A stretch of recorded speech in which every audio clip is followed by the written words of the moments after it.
BBC বাংলার অধিবেশন প্রবাহতে আপনাদের স্বাগত। আজ আপনাদের সাথে লন্ডন স্টুডিও থেকে আছি মানসী বড়ুয়া। বাংলাদেশের সর্বশেষ গুরুত্বপূর্ণ আপডেট সংবাদে আপনাকে স্বাগত। শুরুতেই সংবাদ শিরোনাম, পরে বিস্তারিত। প্রথমেই জানাবো, শেখ হাসিনা ফিরবেন, রুমিন ফারহানার কেন এমন মনে হয়? ব্রাহ্মণবাড়িয়া 2 আসনে সংসদ সদস্য ব্যারিস্টার রুমিন ফারহানা মনে করেন শেখ হাসিনা আবারও বাংলাদেশে ফেরত আসবে। তবে কেন তার এমন মনে হয়, এসব প্রশ্ন করেছে সাংবাদিকেরা। এই ঘটনায় রুমিন ফারহানা কি জবাব দিয়েছেন, এ বিষয়ে খুবই গুরুত্বপূর্ণ সংবাদ জানাবো, সঙ্গেই থাকুন। জানাবো, জুলাই জাদুঘরের থেকে সীমান্ত হত্যা মোদি বিরোধী আন্দোলনের স্মৃতিকে সরিয়ে ফেলেছে বিএনপি, বলল এনসিপির নেতাকর্মীরা। এনসিপির নেতাকর্মীরা তারা জুলাইয়ের জাদুঘর সবকিছু আসলে পরিদর্শন করেছে। পরিদর্শন করার পর তারা দেখতে পেয়েছে যে ভারতের বিরুদ্ধে যে ধরনের কার্যক্রম চালিয়েছিল বাংলাদেশ, তার সবকিছুই বিএনপি সরকার আসলে মুছে দিয়েছে। কারণ তারা মোদিকে ভয় পায়। মোদিকে ভয় পায় বিধায় বিএনপি শাপলা চত্বরে নরেন্দ্র মোদি আসার পর যেভাবে আন্দোলন করেছিল তৎকালীন হেফাজত ইসলামের নেতাকর্মীরা, সেগুলো পুরোপুরি মুছে দিয়েছে এই বিএনপি। এদিকে জামাতের প্রদর্শনীতে উঠে এলো ছাত্রদল নেতা আবিদের জুলাইয়ের ভূমিকা। রাজধানী মিন্টো রোডে বিরোধী দল নেতা বাংলাদেশ জামাত ইসলামের আমির ডা শফিকুর রহমানের সরকারি বাসভবন লালবাড়ীতে জুলাই গণ অভ্যুত্থানের উপর জুলাই এখন শেষ হয়নি শীর্ষক স্থিরচিত্র প্রদর্শনী চলছে। সেখানে উঠে এসেছে জুলাই ঢাকা বিশ্ববিদ্যালয় ঢাবি ছাত্রদল নেতা আবিদুল ইসলাম খান আবিদের অবদানের কথা।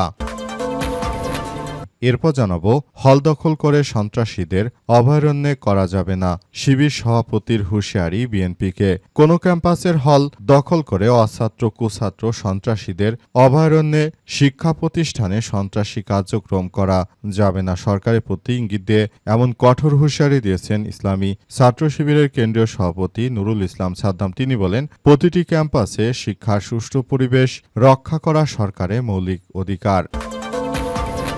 এবং সর্বশেষ জানাবো, রেকর্ড সংখ্যক ভারতীয়কে ফেরত পাঠালো কানাডা। চলতি বছরে প্রথম 6 মাসেই 3,323 জন ভারতীয় নাগরিককে কানাডা থেকে বহিষ্কার করেছে দেশটি। বছরে বাকি সময়ে সংখ্যা আরও বাড়তে পারে বলে জানা গেছে। উল্লেখ্য, কানাডার এক শিখ নেতাকে হত্যার পেছনে নরেন্দ্র মোদীর সংশ্লিষ্টতা থাকার ঘটনার পরই আসলে নরেন্দ্র মোদী যে একজন সন্ত্রাসী, বিশ্বমানের এক সন্ত্রাসী, সেই বিষয়টি আসলে সামনে আসতে শুরু করেছে। প্রিয় দর্শক, এতক্ষণ শুনছিলেন সংবাদ শিরোনাম, এবারে বিস্তারিত।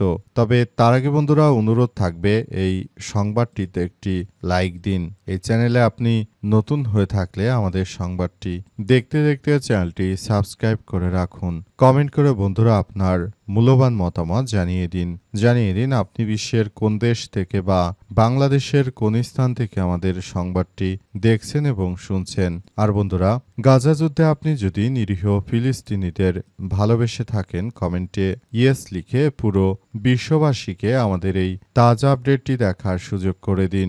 এবারে বিস্তারিত।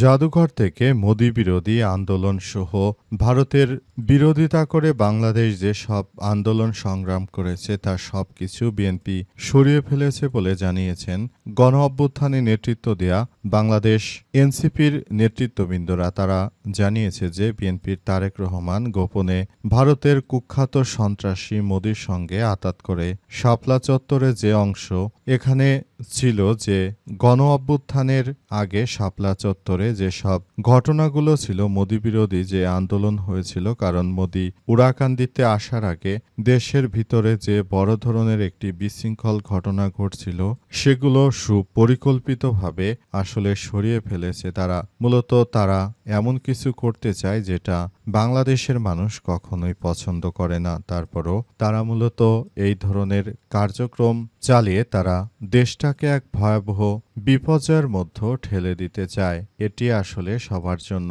এক ভয়াবহ বিপর্যয়কর পরিস্থিতির মধ্য দিয়ে যাচ্ছে। তাই আমরা তাদের এই ধরনের কর্মকাণ্ডকে আমরা সব সময় বলতে চাই যে এটা আসলে তাদের নিজেদের কার্যক্রম এবং এটা তারা আমাদের উপর চাপিয়ে দিতে চাইছে।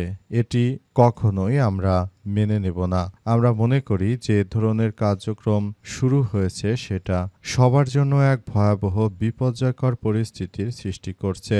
এখান থেকে সবাইকে বেরিয়ে আসতে হবে এবং আমরা এটাকে যেভাবেই দেখুক না কেন সবকিছুতে আমরা নিজেদের এই কার্যক্রমকে আসলে আমরা কখনোই ভুলব না। বিএনপি আসলে জনগণের সঙ্গে যে প্রতারণা করলো তার জন্য তাদেরকে অবশ্যই দায় নিতে হবে বলে জানান। শেখ হাসিনা ফিরবেন, রুমিন ফারহানার কেন এমন মনে হয়? ব্রাহ্মণবাড়িয়া ২ আসনের জাতীয় সংসদের বিরোধী দলীয় স্বতন্ত্র নেত্রী অ্যাডভোকেট রুমিন ফারহানা জানিয়েছেন যে শেখ হাসিনা ফিরবে। কেন তার এমন মনে হয় প্রশ্ন করেছিলেন সাংবাদিক খালেদ মহিউদ্দিন।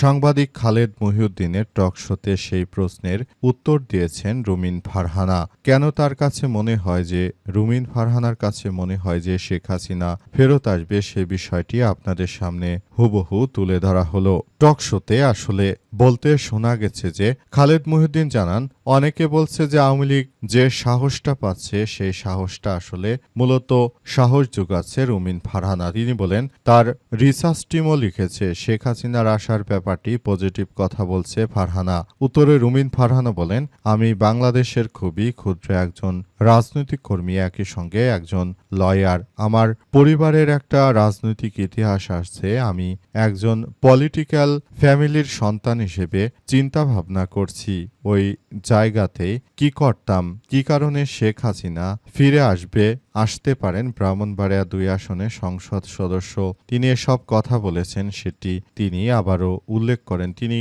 মনে করেন যে শেখ হাসিনা আসার মতো যথাযথ অপরাধ বিএনপি করে ফেলেছে, কারণ সারা দেশ জুড়ে মানুষ তো শান্তিতে নেই, মানুষ তো অনেক কষ্টের মধ্যে রয়েছে। রুমিন ফারহানা মনে করেন যে মানুষের এই কষ্টকে লাঘব করার জন্য শেখ হাসিনাকে অবশ্যই ফেরত আসতে হবে। যদি সেটা না হয় তাহলে এই টেন্ডারবাজি চাঁদাবাজি মধ্য দিয়ে দেশ যে একটি ধ্বংসস্তূপের দিকে যাবে সেটি আর বলার অপেক্ষা রাখে না। জামাতের প্রদর্শনীতে উঠে এলো বিএনপির ছাত্রদল নেতা আবিদের জুলাইয়ের ভূমিকা। যারা আসলে যতটুকু জুলাইয়ে ভূমিকা রেখেছে তাদের কাউকে নিরাশ করেনি কিংবা বিএনপির মতো কোনো মিথ্যাচার করেনি। জামাত ইসলাম এমন একটি রাজনৈতিক দল, তারা সব সময় সত্যকে রিপ্রেজেন্ট করেছে। বাংলাদেশ জামাত ইসলাম কখনোই কোনো বিষয় নিয়ে কার্পণ্য করেনি। জুলাই গণ অভ্যুত্থানের সময় বিএনপির ছাত্রদলের নেতা আবিদুল ইসলামের যে ভূমিকা রয়েছে সেটি জুলাইয়ে আবারও স্মরণ করল জামাত ইসলাম।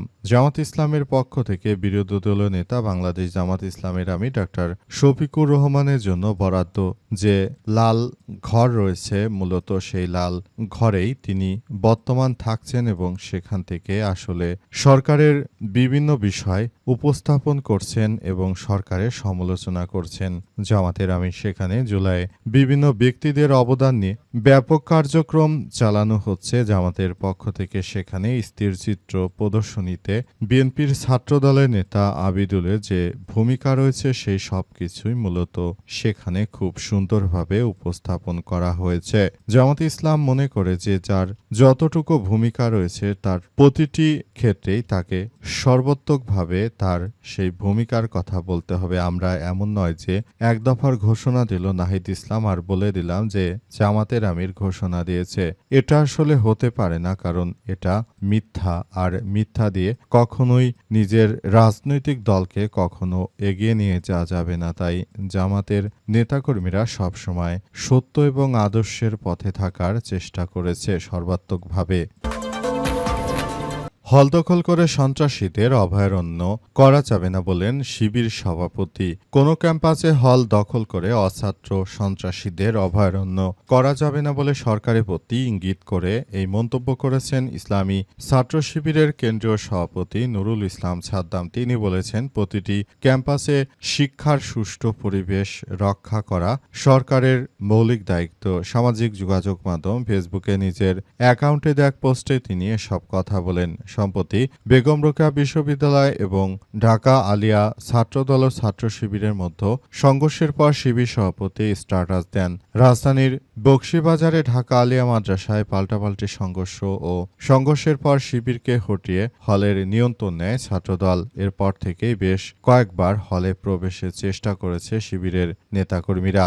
আজ বেলা 2টার দিকে বকশীবাজার মোড়ে গিয়ে দেখা যায় যে শিবিরের নেতাকর্মীরা হলে প্রবেশের চেষ্টা করছে। পুলিশ সেখানে ব্যারিকেড দিয়ে তাদের আটকে দিয়েছে। এর আগে বুধবারও প্রবেশের চেষ্টা করে ছাত্র শিবিরের নেতাকর্মীরা, সেখানে পুলিশ ব্যারিকেড দিয়ে আটকে দেয়। আজ 12টা থেকে বেলা 2:30টা পর্যন্ত অপেক্ষা করে তারা। এরপর তারা সরে গেলে পুলিশ ব্যারিকেড তুলে দেয়। এই ধরনের ঘটনাগুলো ঘটিয়ে মূলত তারেক রহমান আসলে কি আন্দাজ করতে চাচ্ছেন কিংবা কি করতে চাচ্ছেন সেসব বিষয় নিয়ে এখন পর্যন্ত আমাদের কোনো পরিষ্কার ধারণা নেই। তবে আমরা মনে করি তারেক রহমান যদি হাসিনার মতো সন্ত্রাসী কায়দায় এগিয়ে যাওয়ার চেষ্টা করেন, তার এই প্রচেষ্টা পুরোপুরি ব্যর্থ হবে বলে এমন কথাই জানানো হয়েছে।